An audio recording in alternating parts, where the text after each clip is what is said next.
तो दोस्तों DTC बस में मंथली पास बनाने के लिए सिंपली अपने मोबाइल के क्रोम ब्राउज़र को ओपन कर लेना है। क्रोम ब्राउज़र को ओपन करने के बाद यहाँ पे आपको सर्च करना है DTC बस पास अप्लाई, ये लिख करके आपको सिंपली सर्च करना है। आप जैसे ही सर्च करते हैं आपको पहले ही ऊपर मिल जाएगा अप्लाई बस पास, जो कि dtcpass.delhi.gov.in का ही है। तो आपको सिंपली क्या करना है, इस पर आपको क्लिक करना है। आप जैसे ही इस पर क्लिक करते हैं तो आपको इस तरह का इंटरफेस आ जाएगा, जो कि आपको ऊपर इंस्ट्रक्शन में साफ साफ मिल जाएगा कि स्टार स्टार जहाँ पे भी दिया हुआ है उन सभी ऑप्शन को भरना ज़रूरी है। तो हम क्या करेंगे कि आपको यहाँ पे सबसे पहले पूछ रहा है कि आर यू एग्जिटिंग बस पास यूजर, यानी कि क्या आपके पास पहले से कोई बस पास है। तो यहाँ पे क्या करेंगे कि अगर आप यस करते हैं तो आप जब यस करेंगे तो आपको यहाँ पर इंटर बस नंबर डालना होता है, ठीक है। तो हम क्या करेंगे कि इंटर बस नंबर डाल देंगे। अभी हम पहली बार बना रहे हैं तो हम क्या करेंगे, यहाँ पे नो पे क्लिक करेंगे और नो पे क्लिक करने के बाद सिंपली नीचे देखेंगे कि पूछा जा रहा है आपसे which type of pass do you want, मतलब आप किस तरह के पास चाहते हैं। दोस्तों पास दो तरह का है, ई बस पास और दूसरा है कन्वेंशनल प्रिंटेड बस पास। ई पास का मतलब होता है कि जो आप मोबाइल नंबर और जीमेल आईडी देंगे उस पर आपको तुरंत के तुरंत जो है कि आपका पास दे दिया जाएगा। और दूसरा होता है कन्वेंशनल प्रिंटेड पास, यानी ये जो होता है वो आपको कुरियर के थ्रू आपके एड्रेस पे प्रिंट होकर के आता है। तो हम ई पास पे क्लिक करेंगे। उसके बाद यहाँ पे नीचे देखेंगे सिलेक्ट कैटेगरी ऑफ बस पास, तो यानी आपको यहाँ पे बहुत सारे ऑप्शन है लेकिन जनरल पास पे हम क्लिक करेंगे। तो क्या करना है, जनरल पास पे क्लिक करके सिंपली यहाँ पे आपसे नीचे पूछा जा रहा है सिलेक्ट जनरल बस पास, यानी जनरल बस पास में आपको किस तरह का चाहिए। तो दोस्तों यहाँ पे आपको बहुत सारे ऑप्शन मिल जाते हैं, जैसे जनरल ऑल रूट पास हो गया, जनरल ऑल रूट AC पास हो गया, ऐसे ही करके आपको बहुत तरह का ऑप्शन मिल जाता है। लेकिन दोस्तों अगर आपको लगता है कि मुझे पूरे महीने भर एक ही रूट पे जाना है और मुझे एक ही रूट के लिए बस पास चाहिए, तो उसके लिए भी आपको नीचे ऑप्शन दे दिया गया है, जो कि है Delhi to Bahadurgarh, Delhi to Gurgaon, Delhi to Ghaziabad, Delhi to Faridabad. इस तरह से आपको ऑप्शन दिख जाता है। लेकिन इसमें आपको दोस्तों दो तरह का पास ही इम्पोर्टेंट होता है। दोस्तों है जो कि पहला है general all route non AC pass और दूसरा है general all route AC pass. दोस्तों नॉन AC पास में अगर आप पास बनाते हैं तो वो आपको क्लस्टर बस, यानी कि जो ऑरेंज कलर का बस होता है सिर्फ उसी में आप ट्रेवल कर पाएंगे। और दूसरा होता है जनरल ऑल रूट AC पास, इसका अगर आप पास ले लेते हैं तो आप दिल्ली की जितने भी सरकारी बस है उन सारे बसों में आप सफ़र कर पाएंगे। तो आप सिंपली क्या करेंगे कि हम यहाँ पे जनरल ऑल रूट AC पास पे क्लिक करेंगे। तो इसके लिए हम क्या करेंगे, इस पर क्लिक कर लेंगे। उसके बाद क्या करना है, नीचे आपको कैप्चा फिल करना है। तो दोस्तों हम यहाँ पे कैप्चा फिल कर लेते हैं।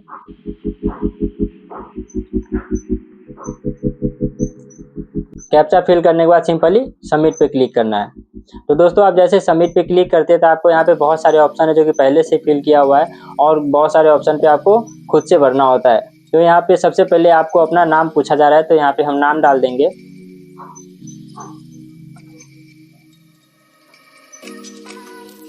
नाम डालने के बाद यहाँ पे आपसे इंटर फादर नेम पूछा जा रहा है, तो पिताजी का नाम डाल देना है। और उसके बाद नीचे आपसे पूछा जा रहा है डेट ऑफ बर्थ, तो हम डेट ऑफ बर्थ पे क्लिक करके अपना डेट ऑफ बर्थ फिल कर लेंगे। डेट ऑफ बर्थ डाल लिए। उसके बाद आपको क्या करना है, सिंपली जेंडर फिल करना है। जेंडर सेलेक्ट करके आप जेंडर डाल देंगे। उसके बाद आपको कम्युनिकेशन एड्रेस यहाँ पर डालना होता है। कम्युनिकेशन एड्रेस डालते हैं सही डालना होता है, क्योंकि इसी एड्रेस पे आपका जो कि पास है वो कुरियर के थ्रू आता है। एड्रेस डाल देते हैं यहाँ पे। उसके बाद आपको अपना इंटर सिटी नेम डालना होता है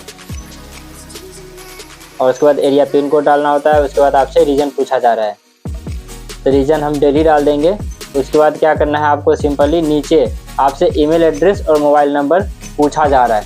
तो दोस्तों ईमेल एड्रेस और मोबाइल नंबर एकदम सही डालना है, क्योंकि अगर आप ई पास बना रहे हैं तो आपका जो पास है वो आपके मोबाइल नंबर और ईमेल आईडी पे ही आता है।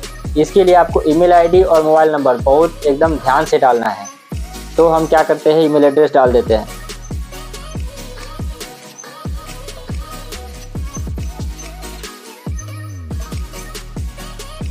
दोस्तों ईमेल एड्रेस डाल देंगे। उसके बाद क्या करना है कि आपको अपना मोबाइल नंबर डालना है और मोबाइल नंबर डालने के बाद ऊपर की तरफ करना है। तो आप जैसे ऊपर की तरफ करेंगे तो यहाँ से आपसे कुछ जो भर गया हुआ है, उसके बाद आपसे पूछा जा रहा है कि फ्रॉम डेट, यानी आप कितने तारीख से पास लेना चाहते हैं। 24 तारीख है, ठीक है। आज 24 तारीख है और DTC के हिसाब से कि जैसे आज 24 तारीख है और आज हम पास बना रहे हैं, तो मुझे एक दिन बीच करके अगले डेट को सिलेक्ट करना होता है। जैसे कि आज 24 तारीख है और आज ही हम बना रहे हैं, तो मेरा जो पास है वो 26 तारीख से स्टार्ट होगा, ठीक है। तो हम 26 तारीख पे सिलेक्ट कर लेते हैं और उसके बाद आपसे पूछा जा रहा है कि सिलेक्ट मंथ, तो हम 1 मंथ के लिए चाहिए, तो हम 1 मंथ पे क्लिक करेंगे, ठीक है। तो 1 मंथ पे हम क्लिक कर लेते हैं, हम 1 मंथ पे क्लिक करेंगे। उसके बाद आपको दिख जाएगा नीचे 1000 रुपये, ठीक है। 1 मंथ का जो किराया है वो 1000 रुपये है, वो AC वाले का। हम 2 मंथ करेंगे तो दोस्तों 2 मंथ में भी आपको 2000 रुपये मिल जाता है, ठीक है। और उसके बाद हम क्वार्टरली यानी 3 मंथ का करेंगे, तो दोस्तों 3 मंथ में आपको दिख जाएगा कि 1000 के हिसाब से 3 मंथ का होता है 3000 रुपये, लेकिन यह 2850 है, यानी कि पूरे 150 रुपये का डिस्काउंट यहाँ पे मिल जाता है अगर आप 3 महीने का करते हैं तो। उसके बाद हम क्या करेंगे कि हाफ ईयर यानी कि 6 मंथ का करके देखते हैं। तो आप जैसे ही 6 मंथ का करते हैं तो 6 मंथ के हिसाब से हो जाता है 6000 रुपये, लेकिन यहाँ पे आपको 5550 यानी कि पूरे 450 का डिस्काउंट मिल जाता है अगर आप 6 मंथ का करते हैं तो।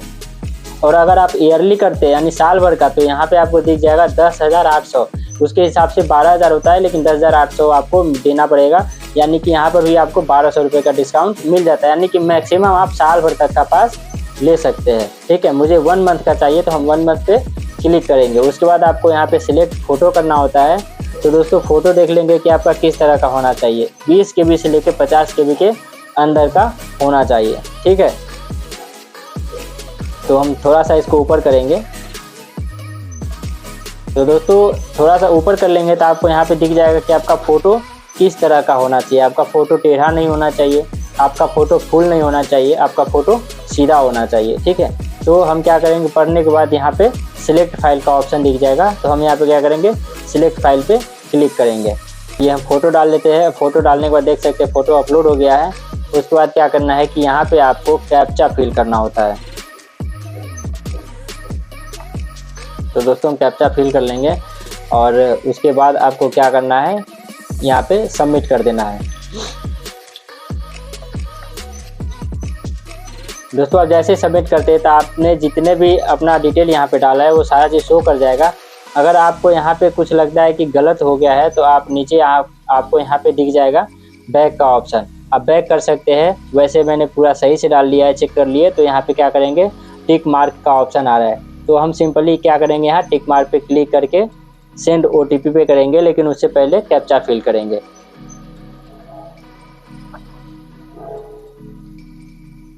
कैप्चा फिल कर लिए, उसके बाद सेंड OTP पे क्लिक करेंगे।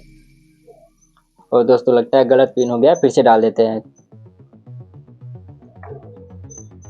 दोस्तों अगर मेरा वीडियो अच्छा लगता है तो चैनल को सब्सक्राइब जरूर कीजिएगा, वीडियो को लाइक भी कीजिएगा। तो यहाँ पे हम कैप्चा फिल कर दिए हैं, तो यहाँ पे आप OTP आ गया, जो अभी आप नंबर दिए होंगे उस नंबर पे OTP आ जाता है। तो OTP आ गया, डाल देते हैं।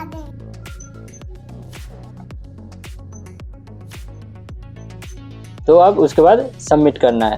तो यहाँ पे आपसे पूछा जा रहा है are you sure you want to submit, तो हम यहाँ पे करेंगे यस, ओके कर देंगे, यानी हमसे पूछा जा रहा है, ठीक है।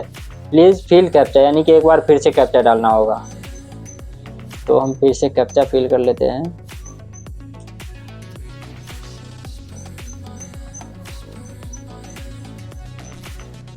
तो हम कैप्चा डाल लिए हैं, ठीक है। अब उसके बाद क्या करेंगे, सबमिट करेंगे। तो यहाँ पे ओके कर देंगे। तो दोस्तों ओके करने के बाद आपको देख सकते हैं ये इस तरह से आपके नया इंटरफेस खुल जाता है। यहाँ पे आपका एप्लीकेशन नंबर होता है, मोबाइल होता है, कितने दिन का ले रहे हैं, कितना पैसा है। तो यहाँ पे आप नीचे देखेंगे please note pass ID for further reference tracking status. जो ये नंबर है, इस नंबर को या तो आप कहीं पे नोट कर लीजिए, कॉपी कर लीजिए, फिर स्क्रीनशॉट कर लीजिए। इससे आपको ट्रैक कर सकते हैं कि आपका पास कहाँ पर है, ठीक है। तो हम क्या करेंगे कि इसको हम कॉपी कर लेते हैं, कॉपी नहीं स्क्रीनशॉट ही हम करके रख लेते हैं। तो हम स्क्रीनशॉट कर लेते हैं और उसके बाद क्या करेंगे, नीचे आपको पे का ऑप्शन दिख जाता है, तो हम पे पर क्लिक करेंगे। आप जैसे ही पे पर क्लिक करते हैं तो आपको इस तरह से इंटरफेस नया आ जाता है, ठीक है, जिसमें आपका ऑर्डर ID है, ट्रांजैक्शन ID है और अमाउंट है। तो हम क्या करेंगे, सबमिट पे क्लिक करेंगे। तो आप जैसे सबमिट पे क्लिक करते हैं तो आपको इस तरह से इंटरफेस आ जाता है। यहाँ पे आपको सारा डिटेल रहता है, ठीक है। तो यहाँ पे आपको कार्ड नंबर डालना होता है। तो आपको घबराना नहीं है, अगर आपके पास कार्ड नंबर नहीं है तो भी टेंशन नहीं है, क्योंकि यहाँ पे पेमेंट करने का बहुत सारे ऑप्शन मिल जाता है। अगर आप क्रेडिट कार्ड से भी कर सकते हैं, नेट बैंकिंग से भी कर सकते हैं, यूपीआई से भी कर सकते हैं, और उसके बाद वैलेट है आपके पास डीटीसी का, तो वहाँ से भी कर सकते हैं। तो हम क्या करेंगे कि यूपीआई से करेंगे, क्योंकि यूपीआई से पेमेंट करना बहुत ही आसान होता है। ठीक है, यूपीआई से अगर आप सिलेक्ट करते हैं तो आपको यहाँ पे 2 तरह का ऑप्शन आ जाता है, एक इंटर यूपीआई, दूसरा यूपीआई क्यूआर कोड। अगर दोस्तों लैपटॉप या फिर डेस्कटॉप से बना रहे हैं तो आप सिंपली यूपीआई पे क्लिक करेंगे तो आपका क्यूआर कोड आ जाएगा और मोबाइल से स्कैन करके पेमेंट कर सकते हैं। तो हम क्या करेंगे, यूपीआई पे क्लिक करेंगे। तो यहाँ पे इंटर यूपीआई पे क्लिक करके हम यूपीआई डाल देंगे। आप किसी भी जो है कि यूपीआई ऐप का यूपीआई डाल सकते हैं, जैसे गूगल पे, फ़ोन पे, पेटीएम, कहीं का भी। तो हम क्या करेंगे, यहाँ पेस्ट कर देंगे। पेस्ट करने के बाद दोस्तों आपको नीचे दिख जाएगा वैलिडेट यूपीआई आईडी। तो पहले आपको वेरीफाई करना होता है। ठीक है, तो हम वैलिडेट पे क्लिक करते हैं, थोड़ा सा टाइम लेगा। उसके बाद टाइम लेने के बाद देख सकते हैं राइट टिक लग गया, मतलब ये सही है। उसके बाद हम सिंपली क्या कर देंगे, पे नाउ पे क्लिक कर देंगे। तो आप जैसे ही पे नाउ पे क्लिक करते हैं तो आप जिस भी एप्लीकेशन का यूपीआई नंबर दिए होंगे उस जगह पे आप देखेंगे एक मैसेज आ गया होगा, जैसे कि मैंने फ़ोनपे का दिया है। तो हम फ़ोनपे पर आते हैं, बैक करेंगे। तो यहाँ पे आप देख सकते हैं दिल्ली ट्रांसपोर्ट कॉरपोरेशन का एक पॉपअप मैसेज आ गया है पेमेंट रिक्वेस्ट का। तो हम पे नाउ कर देते हैं। तो यहाँ पे पिन डाल देंगे। पिन डालने के बाद अब जैसे ही देखेंगे तो यहाँ पे हो गया पेमेंट सक्सेसफुल। फिर हम क्रोम पे आ जाते हैं। तो यहाँ पे आप देखेंगे कि थोड़ा सा टाइम लेगा, और टाइम लेने के बाद तो इस तरह सा इंटरफेस आ जाता है, जिसमें साफ साफ लिखा होता है the information what you are about to submit is not secure. लेकिन आपको घबराना नहीं है, आपके मोबाइल नंबर पे तुरंत की तुरंत मैसेज भेज दिया जाता है। तो थोड़ा सा आप वेट कर लेंगे। ठीक है, थोड़ा सा आप वेट करेंगे। वेट करने के बाद आपके जो रजिस्टर मोबाइल नंबर, जैसे देख लीजिए योर बस पास आईडी इतना है, a link to view e bus pass will be send your register mobile number and email within 1 working day.